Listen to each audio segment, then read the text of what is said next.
안녕하세요. 유익상 기운찬 변호사입니다. 요즘 날씨가 너무 더워요. 진짜 나가면은 너무 뜨거워가지고 잠시도 서 있을 수가 없는데, 제가 최근에 좀 너무 존경스러운 분들이 여기 배달하시는 분들 보면 맞아요. 이 헬멧부터 그래서 해서 그 옷도, 뜨거운 그죠? 햇볕 아래서 이거 하시는 거 보면 정말 진짜 대단하시다 이런 생각이 드는데, 개인회생 하시는 분들 중에 굉장히 많은 포지션이 라이더 하시는 분들, 그다음에 이제 물류센터에서 일하시는 그렇죠. 분들이 많으신데, 오늘은 라이더 분들 개인 회생을 한번 가지고 와서 사례를 선정해서 설명드려보는 시간을 가져볼까 하는데, 라이더 분들은 급여소득자는 아니시고 이제 하시는 만큼 정산을 받는 구조이기 때문에 일반 직장인 분들 개인 회생랑은 소득 구조 좀 입증을 하는 데 있어서 차이가 있으시고, 그런 부분들을 어떻게 우리가 좀 설명을 하는지에 대해서 영상을 보시면은 좀 이해를 하실 수 있을 것 같고, 추가적으로 라이더 하시는 분들이 사업을 하다가 혹은 직장에서 실직을 하시다가 라이더가 이제 어쨌든 접근성이 좀 낮다 보니까 그렇게 넘어가시는 분들이 많은 것 같아요. 실제 뭐 저희가 해볼 때도 그런 케이스들이 상당 부분 있잖아요. 그래서 이제 보통은 말씀하신 것처럼 사업하시다가 그렇죠. 아니면은 실직하셔가지고 채무들을 감당할 수가 없어서 회생을 해야 되는데, 또 회생을 알아보니 소득이 직업이 있어야 있어야 되고. 된다라고 하니 어딘가에 근데 재취업도 쉽지는 않단 말이죠. 그래서 이제 보통 선택하시는 게 배민이나 쿠팡 파트너스 해서 그 라이더를 하시거나, 아니면은 쿠팡 물류센터 뭐 요런 데에 이제 일용직처럼 이제 들어가서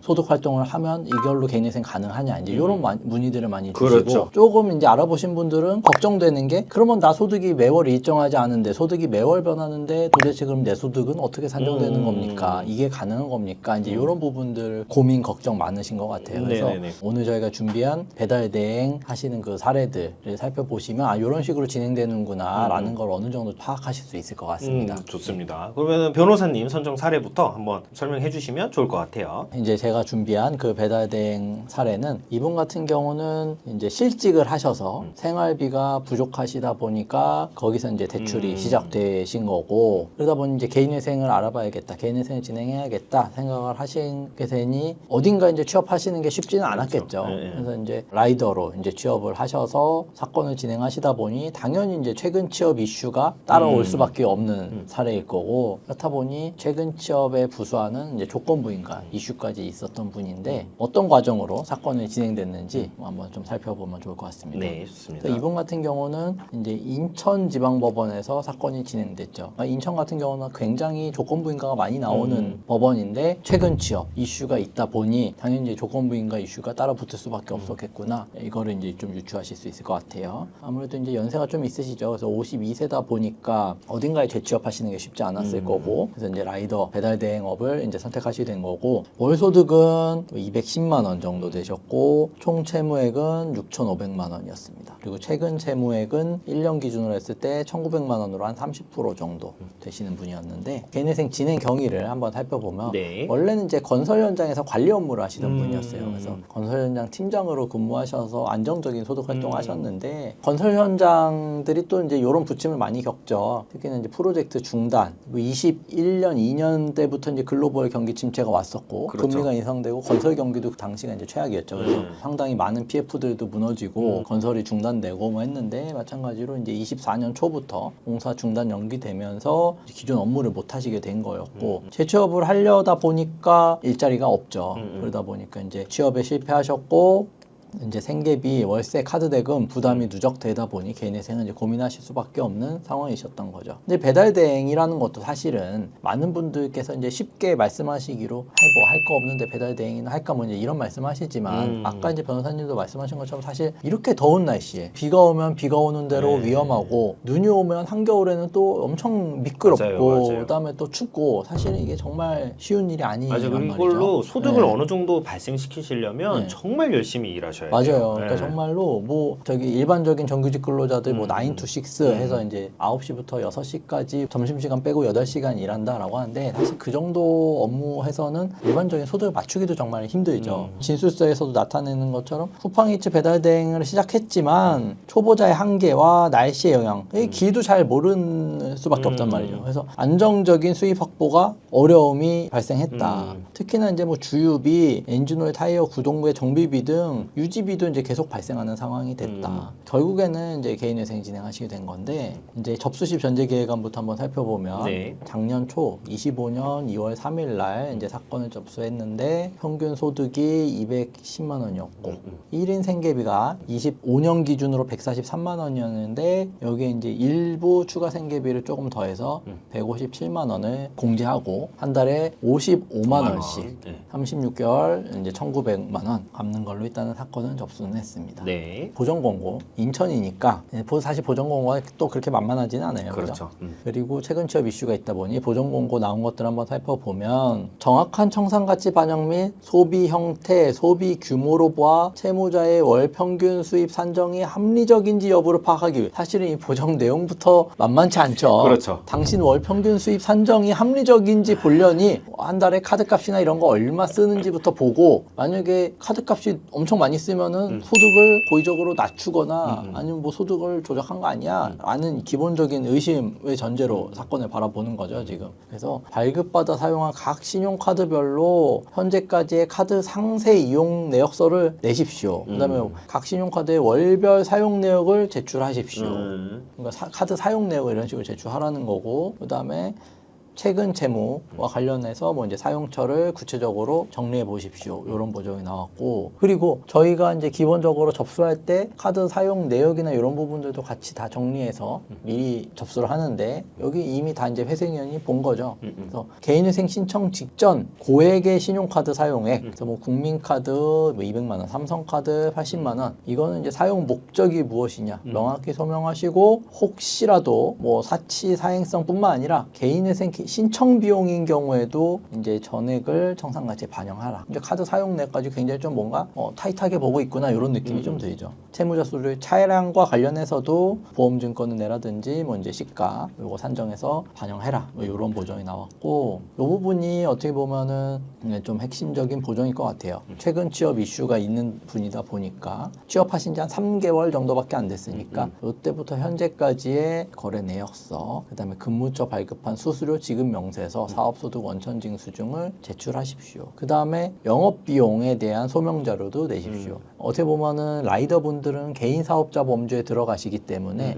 배달을 함으로써 받으시는 그 금액들이 매출에 해당이 되고, 그렇죠. 사실은 그 돈에서 주유비라든지 뭐 오토바이 정비비, 수리비 이런 기타 비용들이 또 추가로 빠져나간단 말이에요. 그러면 그 비용들을 공제하고 나머지 비용들이 이제 순이익으로서 본인의 어떤 월 소득에 해당된다라고 볼 수 있는데, 한 달에 뭐 50만 원 정도는 제가 주유비랑 이런저런 잡비로 나가는 것 같습니다 라고 하더라도 법원에서는 얼마 정도씩 구체적으로 어떤 항목으로 나가는지를 명확하게 파악이 안 된다라면은 임의로 그냥 당신이 50만 원, 60만 원 기재한 거는 인정 안 해주겠다라는 거거든요. 그래서 이런 소명 자료를 내라라는 거고, 그 다음에 아까 한 10여만 원 정도 추가 생계비를 제출을 했는데 일단 월 생계비를 60%만 일단 정정해서 인정해주겠다. 굉장히 좀 타이트하게 지금 그렇죠. 가겠구나라는 네. 느낌이 들 수밖에 없어요. 그래서 이렇게 진행됐고, 마지막으로 요 기타 사항란에 체크하십시오. 소득 신고 의무, 그러니까 조건부인가. 예, 1년마다 7월 31일까지 소득에 관한 자료들을 내라라는 조건부인가가 인천이니까 이제 붙게 되었습니다.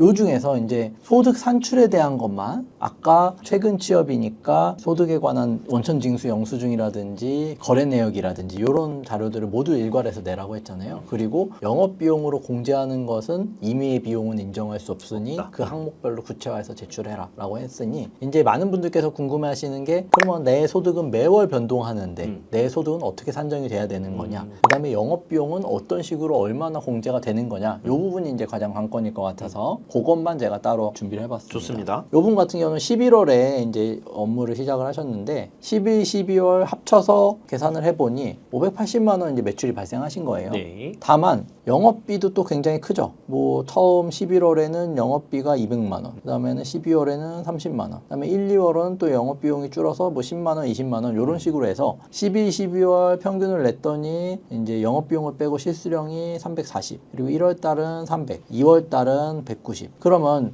이 금액들을 결국에는 평균을 낼 수밖에 없는 거죠. 그렇죠. 평균 내서 4개월 동안이니까 계산했더니 한 210만 원 정도가 됐고 소득은 이런 식으로 산출된다라고 보시면 돼요. 그러니까 이제 많은 분들이 아니 저는 매월 변합니다 소득이 그래서 제 소득 얼마인지 몰라요 이렇게 하시는 분들이 정말 많은데 평균을 내서 기본적으로는 평균 낸 금액이 본인 소득으로 진행이 된다라고 보시면 될 것 같아요. 네. 그리고 이제 영업비 같은 경우가 아까 뭐 11월에는 거의 한 200만 원이 나갔잖아요. 그러면 어떤 비용들을 어떻게 나갔냐가 필요한 거거든요. 그러니까 필수적으로 지출이 필요한 비용이었냐. 여기 보면 이제 뭐 주유비, 이 주유비 지출했네요. 그 다음에 보험료로 이제 나갔네요. 그때. 그리고 추가로 여기 보면은 뭐 엔진 오일 교환하심으로 인해서 나간 비용들 아니면 뭐 이제 타이어 구입 비용 안개등이라든지 뭐 전면 윈드실드 뭐 이런 비용들이 나갔거든요. 그래서 그렇게 합산했을 때 오토바이를 타고서 계속적으로 영업 활동을 하려면 필수적으로 수반되는 비용이다 보니 이런 내역들을 상세 영수증하고 같이 첨부를 해서 법원에 제출하면 영업 비용으로 인정이 되겠죠. 그리고 12월 같은 경우에도 보험료라든지 주유 비용, 뭐 정비 비용 이런 비용도 합산해서 영업 비용을 이제 소명을 했고요. 그렇게 해서 이제 월 평균 생계비를 10만 원 정도 감액됐는데 그 비용을 추가로 인정받기 위해서 다툴 거냐 아니면 이제 빨리 개시 결정 받기 위해서 그냥 넘어갈 거냐 그 부분은 이제 저희가 의뢰인께 의사를 여쭤봤을 때는 일단은 그냥 요 정도는 감수하겠다라는 의사를 보이셔서 평균 생계비는 한 10만 원 정도 감액되었고 월 평균 수입은 아까 제가 이제 보여드린 자료 내용과 같이 산정이 되어서 그대로 이제 212만 원 정도로 이제 산정됐습니다. 36개월 곱해서 총 변제금은 2,400만 원 정도이고 이제 변제율은 원금 대비로 45% 정도로 사건은 이제 마무리된 케이스입니다. 네. 이제 사건 진행 내용 다시 한번 좀 살펴보면 2월 3일 날 25년 2월 3일 날 신청서 접수했고 이틀 뒤에 금지 명령이 나왔고 그다음에 한 2주일 정도 후에 보정 공고가 나와서 저희가 이제 보정서 제출했더니 약 2달 후에 개시 결정이 나와서 총 사건이 통과되기까지는 2달 남짓 소요된 사건이다. 보정 한 번에 사건은 이제 신속하게 진행된 사례라고 볼 수 있겠습니다. 좋습니다. 네, 제 사례 가보도록 하겠습니다. 저도 마찬가지로 배달 라이더 개인 회생 사례이고요. 요 담당건의 관할은 수원회생법원 사건이었고 이제 만 42세 안산시 거주하시는 분이셨어요. 이분은 좀 특징적인 요소는 이제 군대에서 다치셔서 국거와 유공자로 선정이 되셔서 65만 원 상당의 이제 연금이 있으신 분이에요. 연금 외에는 한 130만 원, 그렇죠. 120만 원 정도 120만 원 소득이 정도 있으신 소득, 분이어서 이렇게 예. 합산을 하신 거죠. 그렇죠. 거기 네. 이제 합산이 된 거죠. 요건 이제 신청 당시입니다. 네. 총 채무는 6,600인데 이게 신청 당시고 이제 좀 진행하다가 채권 누락하신 게 있어서 6천만 원 추가로 대부업체 채권을 넣으셨어요. 그래서 이제 종결했을 때는 한 1억 2천 정도가 됩니다. 그거는 좀 참고를 해주시면 좋을 것 같고 채권자는 11명이고 최근 채무는 5,200만 원 정도예요. 그러니까 거의 최근 채무라고 최근 보시면 될 것 같아요. 그렇죠. 네. 최근 채무 비율이 78% 정도 되시는 분이고 이분이 이제 개인회생 진행 경위 살펴보면은 입대하시고 훈련 중에 부상으로 척추 수술하셨고 2005년도에 국가유공조로 전역을 하시게 돼요. 그리고 이제 뭐 다치셨으니까 계속적으로 뭐 회사 생활이나 정상적인 사회활동을 하시지는 않으셨고요. 연금 수입에 사실상 계속 의존하면서 살아오신 분이에요. 뭐 중간중간에 아르바이트도 좀 하시고요. 채무가 이제 발생하게 된 거는 2022년도에 취업을 하시고 나서 어머니 채무를 보증한 게 있었어요. 16년 전에 보증을 했는데 어머니가 파산을 하신 거예요. 그러니까 어머니가 파산을 하니까 연대보증인인 채무자한테 책임을 추궁을 하면서 통장 압류가 된 거고요. 이제 대부업체랑 협의를 한 거죠. 그래서 협의를 할 때 이제 6천만 원 중에 2,200만 원만 변제하는 걸로 그렇게 협의를 하신 거고 이때 자동차 담보 대출을 처음 실행하시게 됩니다. 그래서 최초 대출 발생 경위는 이렇게 2022년도에 발생을 하셨고 그리고 설상가성으로 일을 하시던 중에 급성 심근경색이 발병을 해요. 그리고 병가랑 요양을 반복하다가 협심증 진단으로 결국 퇴사를 하십니다. 그래서 이게 어쨌든 급성 심근경색 발병을 했으니까 3,500만 원의 보험 보상금이 들어왔는데 어쨌든 근로생활을 안 하시니까 이 기간 동안 생활비랑 카드 대금, 대출 상환으로 전액 소진을 하시고 이후에 보훈연금으로만 생활을 해오셨는데 그게 많이 부족하죠. 그렇다 보니까 이제 계속 돌려막기가 시작이 된 겁니다. 그래서 신용카드 돌려막기 및 자동차 담보대출 반복 실행하고 채무가 계속 계속 확대되는 그냥 전형적인 케이스가 이제 벌어진 것이고요. 그리고 배달 라이더로 이제 업무를 시작을 하시게 된 거죠. 그래서 배달 라이더로 재기 시도 중에 또 심장질환, 통풍 재발로 근로 불안정성이 지속돼서 이게 어쨌든 라이더를 하면서 좀 안정적으로 소득 발생 자체도 좀 굉장히 어려운 그런 이제 상황에 처하시게 된 거예요. 그래서 좀 알아보니 개인회생이라는 게 있다더라. 이걸 통해서 해결을 해보겠다라고 하셔서 개인회생 신청을 저희를 통해서 진행하신 분입니다. 네. 접수시 변제기획안 한번 살펴볼게요. 올해 사건이에요. 이제 올해 1월에 들어갔는데 월 평균 수입은 190만 원입니다. 그리고 월 평균 생계비는 1인 생계비 적용하여서 153만 원 적용을 했고요. 그러면은 가용소득 37만 원 정도 이렇게 3년 변제하시면은 1,300만 원 정도 변제하시는데 변제율 자체는 20% 정도 나오셨어요. 이거 신청 당시인데 이거 아까 말씀드렸듯이 추가로 채권이 추가되기 때문에 변제율은 낮아지게 됩니다. 어쨌든 뭐 참고만 하시면 될 것 같고요. 이렇게 일단은 접수는 했고 접수 당시에 저희가 어쨌든 요 소득을 입증을 해야 되잖아요. 그래서 배달하시는 배달 라이더 분들 소득을 좀 어떻게 산정을 하는지 좀 설명을 드려보면은 일단은 입금이 들어온 게 있어요. 그럼 정산을 계속 받는단 말이죠. 그럼 그 부분들 관련된 자료들을 제출을 합니다. 그래서 이렇게 보면은 배민이나 이제 쿠팡 이런 송금 받으신 내역들을 통해서 소득 요거 합계가 이제 실제 들어온 내용인 거고 그 다음에 요거는 이제 보험료 납부하신 거랑 유류비 이제 기름 인 거죠. 요거 이제 납부하신 거를 차액을 빼면은 이제 소득이 나오는 거고 아까 유익상 변호사님께서 설명해 주신 것처럼 그거의 특정 기간을 나눠서 월 평균으로 산정을 하시게 되면은 소득이 나오게 되는 거예요. 근데 이제 라이더 분들께서 간혹 상담을 해보다 보면은 변호사님 제가 요거 라이더 하는데 기름값이 많이 나옵니다. 그래서 추가 생계비를 인정받고 싶어요 라고 말씀을 하시는 분들이 있는데 라이더 분들은 기름값을 추가 생계비로 인정을 받는 게 아니라 반복적으로 설명드렸지만은 소득을 고려할 그렇죠. 때 플랫폼에서 정산받는 매출에서 공제를 해서 반영을 하는 거고 추가 생계비로 편성하는 것은 아니다라는 점을 좀 아시면 좋을 것 같아요. 그래서 이렇게 소득 입증을 했고요. 1차 보정이 나왔어요. 4월 17일에 나왔는데 보시면 아시겠지만 5번 보정이고 뭐 앞에 1번부터 4번까지 있었겠죠. 이제 그런 내용들은 이제 형식적인 보정 사항이라서 일단 제외를 했어요. 이게 보시게 되면은 25년 9월 배달 대행 수수료는 통상적인 범위를 벗어난 이례적으로 적은 수입으로 소득을 산정하는 기간에 포함되는 것이 타당하지 않은 것으로 보입니다. 그래서 25년 8월 그리고 9월을 빼고 10월, 25년 11월에 수익과 지출만을 산정하십시오. 이렇게 보정이 나오게 된 거예요. 근데 아까 전에 보시게 되면은 라이더 하던 중에 다시 뭐 심장 관련해서 질병이 발생해서 어려움이 있었다고 했잖아요. 그게 9월이거든요. 그래서 일을 좀 쉬셨어요. 이때. 그러니까 이때 대행 수수료는 좀 작은 거죠. 평균을 내면 이런 또 이점이 있는 거죠. 평균을 내면은 적은 달이 있으니까 소득이 이제 적어지니까 8, 9, 10, 11월 이렇게 이제 근무를 하셨고 그 이제 9월달 당연히 포함해서 굳이 뺄 필요 없잖아요. 이제 평균 산정을 해서 이제 냈는데 회생위원이 그거 지적한 거죠. 9월달은 정상적인 근로를 해서 얻은 수입으로 보기 어렵다. 너무 적다. 이거는 그냥 빼고 평균을 내는 게 실제 채무자 소득에 왜곡이 없다라고 본 거예요. 사실은 타당한 지적이라고 볼 수 있겠죠. 그래서 이거 이제 보정에 대해서 저희가 이제 낼 때 9월 정산금 이거 제외하겠습니다. 이거를 이제 제외하고요.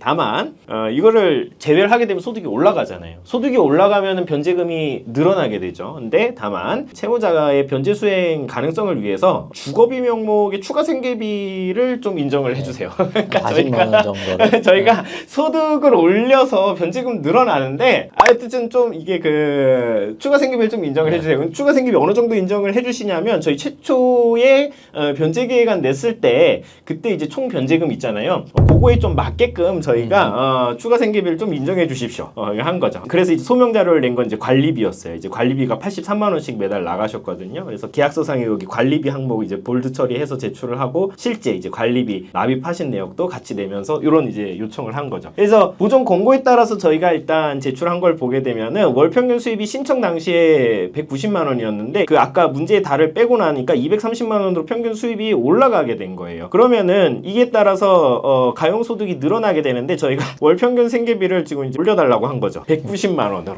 그러니까 이제 소득도 40만 원 들었고 생계비로 살아야 사실 되니까 그렇죠. 생계비도 40만 원 올려달라. 더 빼달라. 똑같은 그러니까 사실은 결국엔 매월 갚는 돈은 동일하게 맞는 건데 그렇죠. 사실은 이제 이렇게 만들면 이제 법원이 이제 어떻게 벌 것이냐. 이 전화 오는 경우도 사실 많아요, 그죠? 그러니까 사실은 뭐 이런 표현이 좀 적절할지는 모르겠지만 말장난 같은 거죠. 그럴 수 있죠. 총 가용 소득이 보면은 신청 당시 1,350만 원이었는데 1,350만 원 똑같습니다. 네. 소득을 올렸는데 총 변제금은 똑같은 거예요. 그러니까 이제 회생위원이 이걸 봤죠. 근데 사실 그거 나올 줄 알았어요. 저희는 이제 추가 생계비 자체가 워낙 인정을 또 회생위원 재량 영역이라서 안 해줄 수 있으니까 추가 생계비 크게 일단 넣은 건데 이제 회생위원 긴 말 하지도 않습니다. 17만 자, 원으로 추가 주거비를 할 때 1인 가구 추가비 인정 한도는 17만 원이니까 이거 내 금액으로 수정하십시오. 요 내용을 놓고 봤을 때 뭐 이런 식으로 이제 저희가 대응하는 경우도 왕왕 있잖아요. 그러면 이제 회생위원 분들의 반응이 전화해서 굉장히 이제 화내는 불쾌하게 경우도 있죠. 뭐 하는 거냐, 그래서 지금. 장난하냐 화를 내는 경우가 있고 아니면 이런 식으로 해서 얼마 내라라 조정해라 채무자의 사정도 이제 고려해 주시는 분들이 있는데 요 케이스 같은 경우는 그래도 상당 부분 좀 많이 사정을 고려해 주신 걸로 잘 보여져요. 해주신 거예요.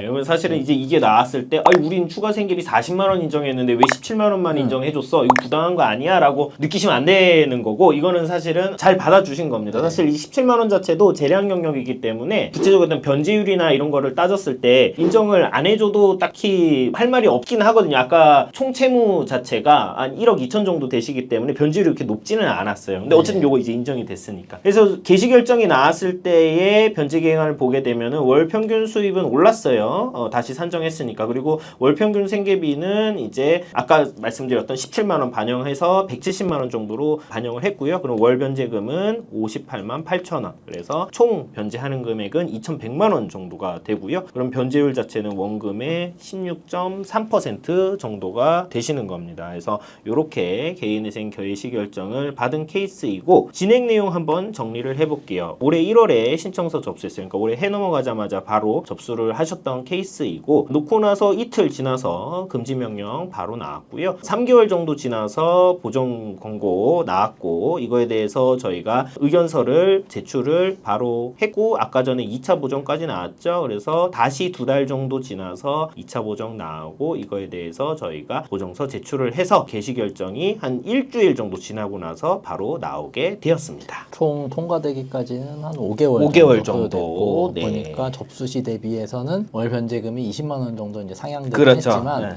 애초에 이제 접수할 때부터 소득을 워낙 이제 낮게 잡고 작게 때문에 들어갔죠. 네. 이제 뭐 요거는 이제 현실적으로 수행 가능한 변제 계획안으로 그렇죠. 그래도 좀 이제 잘 통과가 된 케이스다. 뭐 이렇게 평가할 수 있겠습니다. 그렇죠. 신청 당시에는 채무자분께서 저희에 상담할 때 본인한테 불리한 내용들이나 이런 거를 다 말씀을 해주시죠. 그러면은 저희는 어떻게 될 거예요? 보정이 어떻게 나올 거예요? 라고 이제 예상을 해서 설명을 드리는데 일단 신청서 낼 때는 그냥 가장 유리하게 넣는 그렇죠. 겁니다. 일단 가장 유리하게 넣고 보정이 나오면은 거기에 대응해서 뭐 일부 좀 조정할 부분 조정하고 뭐 또 이런 표현이 적절할진 모르겠습니다만 또 불리한 사정 자체를 저희가 드러내놓고 오픈할 필요는 또 없는 것이니까 대리인의 입장에서는요. 어쨌든 채무자한테 가장 유리한 방향이 되도록 사건을 진행을 하고 있으니 참고를 해주시면 좋을 것 같고요. 굉장히 최근 사건이죠. 올해 개시 결정까지 난 사안이라서 한번 가지고 와봤어요. 그래서 이제 뭐 간혹가다 그런 식으로 이제 불리한 사정은 저희가 뭐 굳이 드러내지 않고 유리한 사정들 위주로 해서 민사소송이나 뭐 형사소송에서도 마찬가지잖아요. 그런 부분들은 상대방이 발견을 하거나 회생위원이 발견을 하면 뭐 어쩔 수 없지만 보통 이제 발견되는 경우가 대부분이긴 하지만 간혹가다 이제 운 좋게 이게 그냥 넘어간다고 그렇죠. 발견을 못하거나 넘어가는 경우들이 있고 뭐 봐줄 수도 있고요. 그렇죠. 발견은 했는데. 네. 그런 경우들도 한번 이제 뭐 노려볼 수 있기 때문에 어쨌든 최대한 채무자에게 유리한 방향으로 진행하는 과정이다. 이제 이렇게 이해해 주시면 좋을 것 같습니다. 네, 좋습니다. 네, 오늘은 라이더 분들 개인회생 사례를 가지고 왔고 많은 의뢰인분들의 어떤 포지션, 비율을 차지하는 직업군이어서 좀 대표적으로 한번 설명을 드려보는 시간을 가져봤어요. 워낙 케이스가 또 많다 보니까 좀 어느 정도의 저희 회사 자체적으로 정형화가 된 틀이나 양식 자체는 좀 세팅이 되어 있는 편이고 비교적 신속하게 진행을 할 수가 있는 그런 케이스라고 평가를 할 수 있을 것 같고요. 라이더 분들 중에서 개인회생 또 염두에 두시고 계신 분들 언제든지 문의 주시면 저희가 친절하게 이런 사례를 토대로 설명드릴 테니까요. 편하게 연락 부탁드리겠습니다. 오늘 영상은 여기까지입니다. 감사합니다.